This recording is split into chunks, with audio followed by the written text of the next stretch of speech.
en direct avec Sylvie Gauthier. Sylvie Gauthier, on l'avait pas vu dans le Vercors sauter à l'élastique, mais dans le Carmousin présenté en Je ne la avant-première, verrai jamais sauter à l'élastique. en avant-première de Brillante. Elle est toujours brillante et pas lustrée, comme d'autres que je ne nommerai pas. Sauf que là, elle est venue chez nous, à Canet, en Roussillon, pour présenter, parce que ça y est, ce n'est plus une avant-première. C'est pas une junket, comme on dit. Non, mais si on Ça fait- approche quand même du. Si, si, on passe, je sais pas. Peut-être c'est encore une avant-première. Bon, je sais pas, on ne m'a pas dit. Le film D'accord. sort le 18. On est le combien? Et ben nous sommes le 14, je crois. Mais c'est toujours une Eh ben avant-première, voilà, Sylvie. c'est ce que j'avais compris. J'étais un peu fatiguée, mais j'avais- Donc, tu n'as pas offert une tournée, tu as fait ta tournée de présentation du film. Ouais. Alors, tu as commencé où? Depuis Carmont, qu'est-ce que tu as fait en gros? Oh là là, depuis Carmaux, j'ai fait d'autres villes, je ne vais pas toutes les citer, mais là récemment, depuis la rentrée, je suis allée à Rennes, d'abord. C'était la première ville que j'ai refaite après tout le tour que j'avais fait à l'automne. Et puis je suis allée aussi dans un cinéma à Nanay, qui est un petit cinéma en Bourgogne, qui est un village en Bourgogne, qui a un cinéma. Et voilà, et j'ai rencontré là-bas les spectateurs de Nanay. Et et voilà, j'ai ensuite, je suis revenue sur les lieux du crime, si je puis dire, puisque le 11, j'étais à Martigues, où nous D'accord. avons tourné. Donc ça, c'était aussi un retour. Nous avons tourné. Nous avons tourné Oui, tu avais tourné le film. Tu as fait un deuxième film. la tournée. Oui, c'est vrai que c'est un peu bizarre, la tournée, retournée. Ouais, on ne sait plus. ouais, on se croirait en politique, Voilà. retourner de veste, tout ça. Mais voilà, donc voilà, j'ai fait quelques villes avant d'arriver ici. Est-ce que c'est le même public à chaque fois, où il y a une sociologie qui évolue et il y a des enthousiasmes, voire de l'émotion qui surgit là où peut-être tu l'attendais pas? Il n'y a pas que les femmes de ménage qui pleurent. Non, mais non. Par contre, je pense que non, l'émotion, elle est toujours là. Ça, c'est plutôt rassurant. Alors bon, je croise les doigts, hein, c'est non. Les sociologies sont certainement différentes. Les rogues, en fait, je sais pas si c'est lié au lieu, mais les gens le regardent des fois, s'intéressent à un des aspects du film. Enfin, privilégie un aspect, Oui. et tout le monde ne parle que de cet aspect-là dans la soirée, et puis à d'autres moments c'est un autre, donc c'est assez évolutif, mais il y a des constantes quand même qui reviennent par rapport à... Ce qui est assez drôle, le terme est mal choisi, mais c'est que le film, je pense, bouleverse les gens, Ouais. et que à la fin du générique, il y a une sorte de silence et des fois c'est un peu troublant pour moi, parce que je me dis, mais comment l'interpréter? Et en fait, souvent, c'est parce qu'il y a une émotion et que les gens me disent même, mais j'ai de l'émotion, donc j'ai du mal à en parler tout de suite, et ils ont besoin d'un petit temps pour s'en remettre. Voilà. Ce qui serait intéressant, c'est faire Debout les femmes et Brillante à côté, Voilà, voir la différence entre la fiction et la réalité. voilà. Et un débat, moi j'aimerais bien un débat entre toi et Gilles Perret, tu vois. C'est vrai. C'est pas du tout les mêmes approches. Bon, après, voilà, enfin, c'est souvent une question qui revient. D'ailleurs, comme en plus moi j'ai travaillé dans le documentaire, les gens associent quand même beaucoup le réalisme du film au fait que je viens du documentaire. J'avoue que je sais pas expliquer ça. C'est clair que sur un sujet comme ça, j'ai fait attention quand même à être proche, enfin à dire des choses vraies et pas m'écarter, pas Qui a fait le partir. scénario? Moi. Ah d'accord. Ah, oui. Tu es un peu comme Je suis un peu le ta Rémi collègue, Brica du. t'es la non scénariste libanaise Voilà. parce qu'on voir Oui. Romy dans Ouais, les c'est ça. épisodes précédents. C'est ça.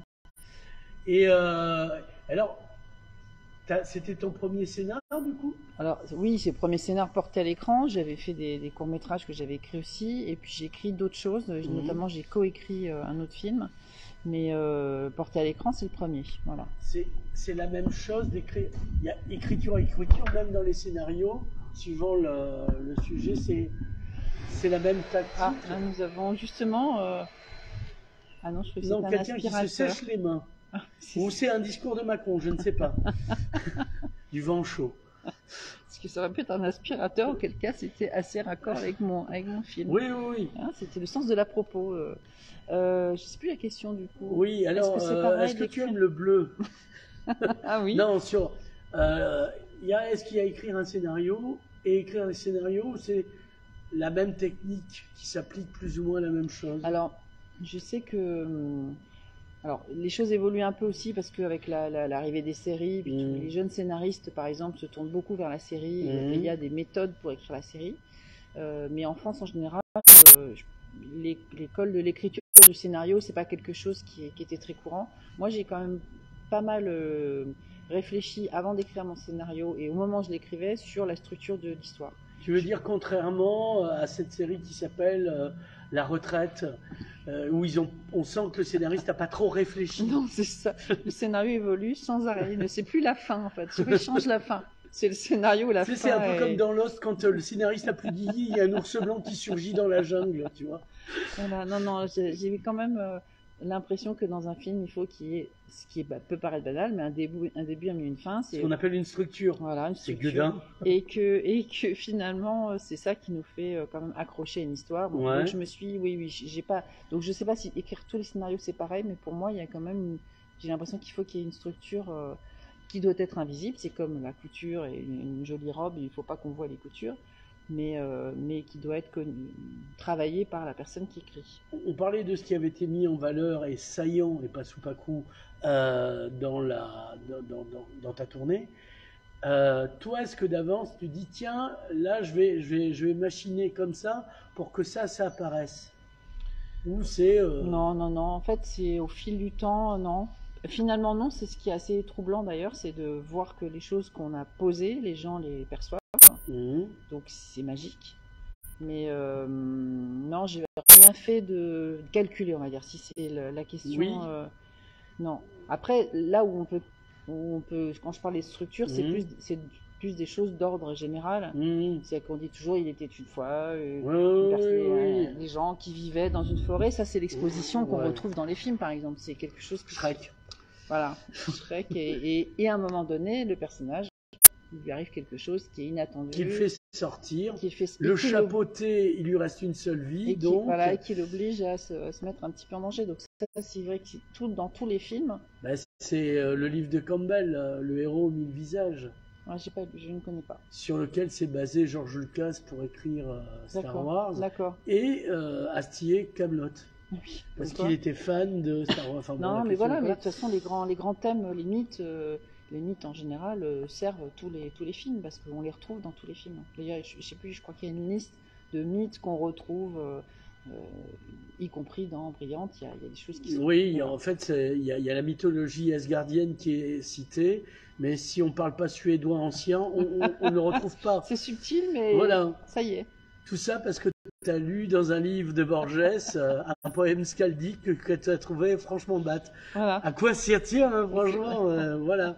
Alors, il y a aussi donc, alors on est encore en avant-première, quand est-ce que tu termines ta tournée et que tu nous remets une bière? Enfin, que je vais enfin payer ma tournée. Ouais. Ma tournée, je la termine le 17 au soir. Ouais. Je serai à Metz, près de Montpellier. Et ensuite, je reprends le train le lendemain matin. Et le 18 au soir, qui est le jour de la sortie, je retrouve certains comédiens dans un cinéma à Argenteuil. D'accord. On passe ensemble la soirée du 18. Ouais, pour savoir si on est ça sent bon si on est fini ou on sera juste sur Sister un soir par hasard. Voilà. D'accord. Et alors, est-ce que ça te... Okay. Comme on dit en théâtre, t'as le tract, ça te... Ou là, t'es tellement fatigué que plus rien. Je peux m'atteindre. Quoi, Poutine est une femme et oui, et alors quoi. Et alors quoi. Non, j'ai quand même un peu un peu peur que les gens passent à côté parce qu'il y a d'autres choses qui... Oui, il y a tellement plein de choses, mais pas qu'au cinéma, en fait, déjà. Bon, je pense que le film y rejoint quand même pas mal l'actualité, et puis je me dis aussi que, bon, j'ai appris que le lendemain de la sortie, il y avait une grève générale, mais du coup, je me dis que ça va permettre que voilà, ça va rentrer, en tout cas, ça rentre complètement résonance avec la rentrée. Et d'ailleurs, je m'y attendais. Je savais très bien. Et la réforme des retraites. Il ne faut pas être devin pour se dire que les problèmes sociaux ne vont pas s'arrêter le 18 janvier. Pourquoi on n'a pas besoin de réforme de retraite? Parce que si Emmanuel Macron était femme de ménage, il saurait. Et en fait, ça aurait pu être un teaser. Tu peux faire un teaser. Tu sais, tu fais un peu comme Omar Sy, une polémique. Mais non, tu dis pourquoi il n'y a pas de tirailleurs sénégalais dans mon film? C'est un scandale. Mais tu sais, tu réutilises le concept de réforme des retraites. Si vous voyez mon film, vous comprendrez pourquoi on n'a pas besoin de cette réforme de retraite. Oui, mais en tout cas, il y a... Je dis ça parce que FO a cité ton film. Il y a des allusions à ça, en tout cas, à la difficulté du travail, au fait que dans certains métiers, c'est quand même compliqué de continuer à travailler. Il y a un âge que je suis pas loin d'atteindre d'ailleurs, peut-être, pas tout de suite. J'ai encore quelques années. Non, dans les quelques années, ce sera déjà plus tard. Donc non, c'est vrai, t'as raison. L'idée du scénario dont le scénariste ne connaît pas la fin me paraît assez juste. Je pense que là, non, mais j'ai un coup de fil de BlackRock qui dit non, t'as le temps. Donc voilà, c'est bon. Enfin, en l'occurrence, il y a certains jobs qui sont quand même un peu plus compliqués à faire longtemps et on aimerait bien des fois s'arrêter. Parce que c'est un film qui a plusieurs lectures. Au premier degré, on est femmes, on nous en fait chier comme d'habitude depuis des siècles. Là, on fait semblant de nous payer, alors qu'on fait pas semblant de travailler, mais ça induit aussi le problème du travail en général et de pourquoi il faut se reposer. Oui, avant d'être dans la boîte. Certes, il y a quand même aussi l'idée alors je dirais pas du plaisir du travail au sens, mais du fait que le travail, une femme qui travaille, c'est aussi un choix. C'est aussi quelque chose qu'elle peut aimer faire, elle peut aimer son travail, quel qu'il soit, et se battre pour son travail, ça paraît toujours essentiel. Le tien a l'air vachement bien. Le mien? Et c'est la femme en moi qui parle. Hein. Le mien? Oui, j'ai de la chance. Écoute, moi, je me souviens de l'interview à Carmont. En tout cas, ça avait l'air de te rendre joyeuse et d'avoir fait des trucs intéressants. Et je me suis dit, quand je serai grande, je serai Sylvie Gauthier, tu vois. Écoute, je sais pas, mais en tout cas, c'était un total hasard. C'est ça qui est bien dans la vie, c'est que j'ai pas du tout de formation pour faire ce que je fais et je me retrouve, je suis peut-être une imposture. Non, il y a pire, on en a déjà parlé. Mais oui, c'est bien. Et puis c'est surtout la leçon de ça, c'est de se dire qu'il faut... Et puis tu as fait des tas de choses différentes dans un certain milieu, mais tas de choses différentes. On parlait de scénariste, ton dernier boulot. Oui, mon dernier boulot en date. Non, c'est réalisatrice en fait, le dernier vraiment. Là, c'est pour le cinéma. Ouais, pour le cinéma. Oui, mais en fait, tu as touché. En fait, dans l'univers de l'audiovisuel, finalement, qu'est-ce que tu n'as pas touché? Qu'est-ce que j'ai pas fait?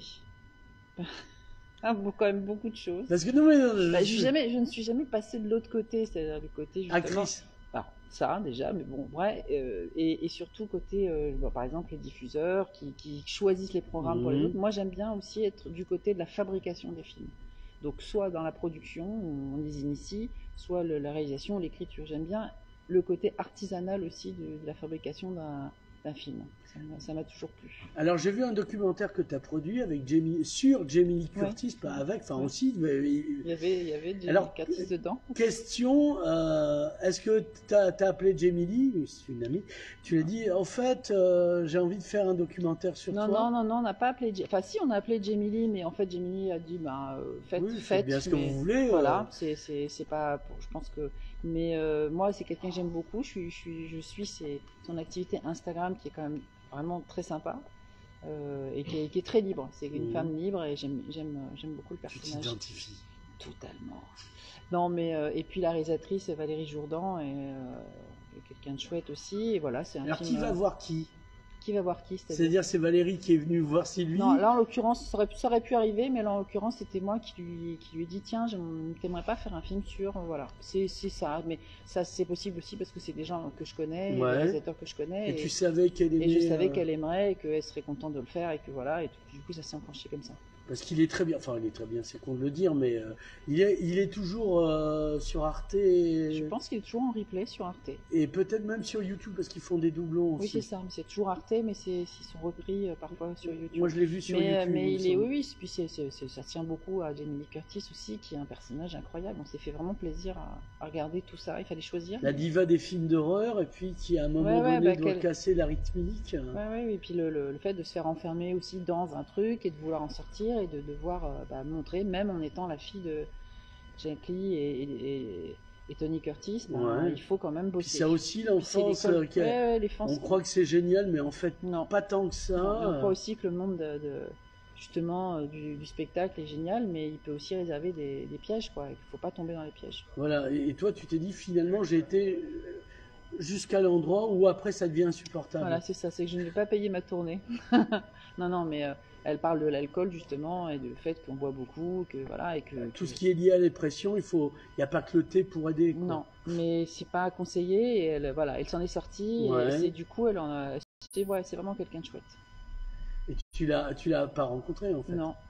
Je lui ai envoyé un petit message l'autre jour sur Insta parce que Et t'as trouvé un plan? Non, parce que des fois on peut trouver des patchaks comme ça. Pour... Non, alors je suis pas très douée non plus sur tout ce qui est communication, voilà, les réseaux sociaux, donc Elle vit aux États-Unis? Elle vit aux États-Unis. Timidement, des fois, j'envoie des petits messages aux gens que j'aime. Parce que elle est basée à New York ou ça? Je ne sais pas où elle vit. Je pense qu'elle est plutôt du côté de Los Angeles, mais j'en suis, à vrai dire, je n'ai pas. D'accord. Je n'ai pas poursuivi, mais en tout cas, je pense que quand on aime les gens, il faut leur dire. Donc, oui, voilà, déjà. Des petits... Alors, ce soir, va y avoir débat, puisqu'on est à Canet. On présente Brillant toujours en avant-première. Et le débat, c'est... Enfin, toi, tu vas parler du film, mais ça sera au prorata de ce qu'ils ont ressenti. Bah oui, je vais laisser plutôt les spectateurs qui vont m'orienter. Ben, donc c'est dans combien de temps? Je dis ça, j'ai que des poils.